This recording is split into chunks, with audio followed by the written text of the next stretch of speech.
Mesdames, Messieurs, nous retournons encore dans l'émission spéciale que nous gagnons. On a parlé sur la résurrection de Jésus-Christ qui constituait le cœur de la foi chrétienne. La résurrection de Jésus-Christ qui constituait la pierre angulaire. La résurrection de Jésus-Christ, on a dit qu'il constituait l'essence et force motrice de nous-mêmes qui croient dans Jésus-Christ. Donc c'est ça que nous parlons parler, la résurrection de Jésus-Christ, donc qui constitue le poids, force de la foi chrétienne. Émission spéciale, la voix de l'église Shekinah de Miramar. Mes chers amis, émission spéciale, la voix de l'église Shekinah de Miramar. Mes chers amis, la plupart des religions du monde qui basées sur des associations philosophiques par rapport à la résurrection de Jésus-Christ, mais il y a seulement 4 noyaux qui basés sur des personnages historiques, par exemple l'islam avec Mahomet, le bouddhisme avec Bouddha, le judaïsme avec Abraham et le christianisme avec Jésus-Christ. Et sur ces 4 religions qui basées sur des personnages historiques, seul le christianisme affirme que son fondateur est mort. Après 3 jours, il est ressuscité. Mes chers amis, le fait de la résurrection est si important pour nous-mêmes. Il y a un grand théologien, c'est Théodosius Arnaque. Monsieur dit que en ça qui concernait le christianisme, il dit le christianisme tient ferme ou s'écroule avec la résurrection. Donc la résurrection de Jésus-Christ, c'est le sceau de la vérité et la confirmation des paroles du Christ selon lesquelles il devait être mis à mort et qu'il ressusciterait le 3e jour. Si ce miracle n'a pas prouvé la divinité du Christ, du moins le confirme-t-il. Donc à ce moment, la foi dans la résurrection du Christ a toujours été le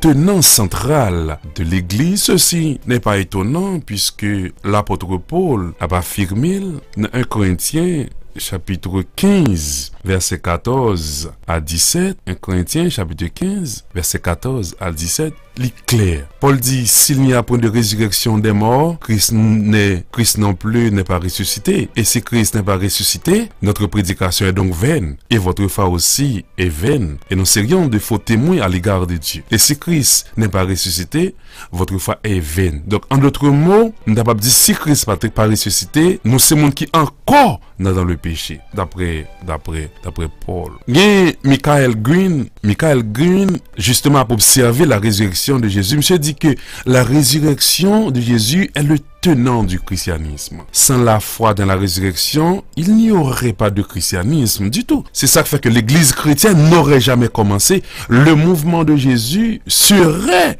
estompé comme de la vapeur en même temps que son exécution. Donc, le christianisme subsiste ou s'écroule avec la vérité de la résurrection. Si vous pouvez prouver le contraire, vous pouvez compter le christianisme pour rien. Et mesdames, messieurs, le sermon de l'apôtre Pierre à la Pentecôte, il était entièrement fondé sur la résurrection. Apôtres étaient témoins de la résurrection de Jésus-Christ. Dans Actes des Apôtres, chapitre 1er, verset 23, à continuer. La résurrection de Jésus, deuxièmement, était la cause de l'effusion du Saint-Esprit. Actes des Apôtres, chapitre 2, verset 1er, à continuer. Troisièmement, la résurrection de Jésus-Christ, les constituait l'explication de la mort de Jésus. La résurrection de Jésus-Christ, les anticipait l'expérience messianique, les certifiait la position messianique et la royauté de Jésus de Nazareth. Mes chers amis, la résurrection de Jésus-Christ, c'est un fait historique, indéniable, bien documenté et inattaquable d'un point de vue juridique. Les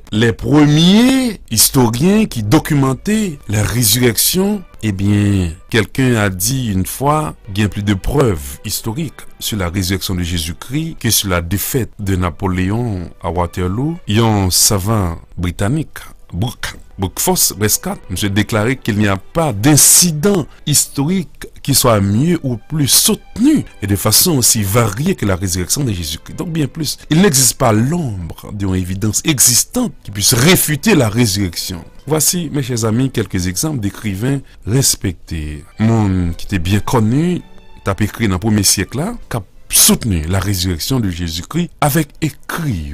D'abord, il y a le fameux historien juif Flavius Joseph, c'est mon qui a écrit en 37, l'historien juif, monsieur dit que, ça a écrit justement dans l'Antiquité judaïque, il dit que cet homme était le Christ. Pilate l'a condamné à la croix, l'heure est apparue vivant le 3e jour. Même justement les érudits les plus hostiles dans l'époque là, qui croient que les écrits de Joseph étaient modifiés à la faveur du christianisme, ils sont d'accord qu'il faisait clairement référence à la résurrection de Jésus. Deuxièmement, gagné l'historien Ignace, mon qui a écrit en l'an 50 après Jésus-Christ, l'écrivain Ignace a écrit un épître australien, c'est en réalité qu'il fait crucifier, non en apparence, non en imagination, non en tromperie, il mourut réellement, il fut enseveli et il est ressuscité des morts. Troisième historien bien connu, c'est Justin Martyr.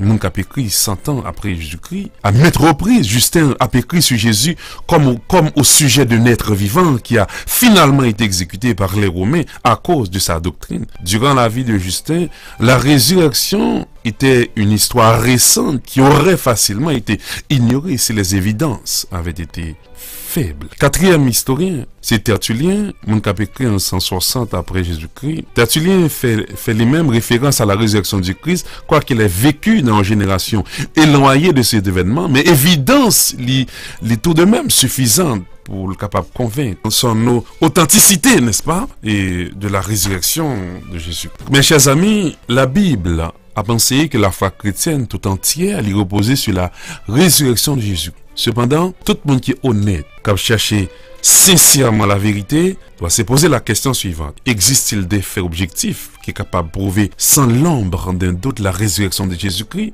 Mais toute vérité, justement, il doit baser, n'est-ce pas, sur des faits et non sur des sentiments. Mais est-ce que chrétiens ont des raisons objectives de croire dans la résurrection de Jésus-Christ? Eh bien, mes chers amis, nous sommes capables de dire avec confiance que le fait historique de la résurrection, capable soumis aux tests les plus rigoureux, sans être ébranlé, en fait, Mathieu Arnold, le grand érudit, grand archéologue, il dit que la résurrection est le fait de l'histoire le plus profond. Évidemment, quand justement voudra encore douter des faits de la résurrection, pourra encore le faire. Mais il le fera sur la base de ses présuppositions et en rejetant justement tout a dit que standard, aussi des évidences historiques capables de nier l'authenticité des faits historiques envers justement et contre toute évidence. Comme pour toute histoire, nous connaissons bien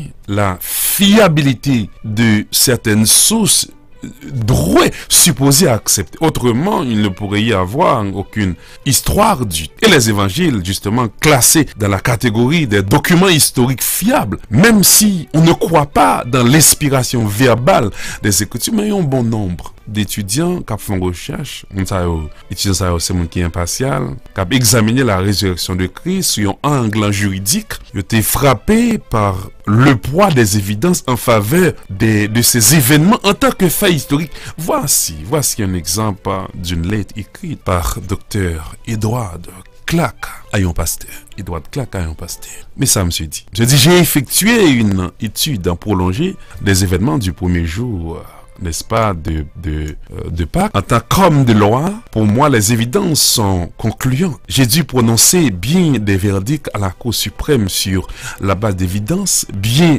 moins sûres. Une inférence en découle d'une évidence. Tout témoin objectif ne dément jamais une évidence parce qu'il n'aime pas son implication. Mais les évidences des évangiles, en ce qui concerne la résurrection, font partie de cette catégorie d'évidences. En tant qu'homme de loi, je les accepte sans réserve, comme le témoignage d'hommes dignes de confiance au sujet de faits qu'ils furent capables de prouver. Mes chers amis, dans un livre qui venait en best-seller, au Move the Stone, que Frank Morrison écrit, Frank Morrison qui est censé un homme de loi, mais ça me dit, très intéressant. Il me dit que nous raconte comment il avait été élevé dans un environnement rationaliste et comment il était arrivé à la conclusion que la résurrection n'était que la fin heureuse de contes de fées qui endommageaient l'histoire sans tache de Jésus. Par conséquent, il résolut d'écrire le récit des derniers jours tragiques de Jésus en faisant transparaître toute l'horreur du crime. Et monsieur dit que, et de l'héroïsme de Jésus, bien sûr, il comptait omettre tout élément de merveilleux ainsi que la résurrection. Mais lorsqu'il se mit à étudier les faits avec soin, il dut changer d'avis et écrivit un livre démontrant la vérité, n'est-ce pas, des faits de la résurrection. Mais mes chers amis, je vais terminer. La signification de la résurrection, c'est un sujet théologique, mais le fait de la résurrection, c'est un sujet historique. Il se peut que la nature de la résurrection de Jésus-Christ soit un mystère. Mais le fait que le corps ait disparu de la tombe doit être tranché sur la base des évidences historiques. Mes chers amis, rends-moi faux, ça. La résurrection de Jésus-Christ, c'est un fait historique. La résurrection de Jésus-Christ, c'est un fait scientifique. La résurrection de Jésus-Christ, ils sont réalités. On doit croire et que vous passez un peu partout dans le monde et par un côté, vous joignez le tombeau de Jésus. Soit aller, car je le tombeau de Mahomet, car je le tombeau de Confucius, car je le tombeau de Bouddha, le tombeau de Mao Tse-tung, le tombeau d'Hitler, le tombeau de Napoléon Bonaparte. Mais Jésus-Christ, il est vivant. Il est ressuscité au siècle des siècles. La voix de l'église Shekinah de Miramar.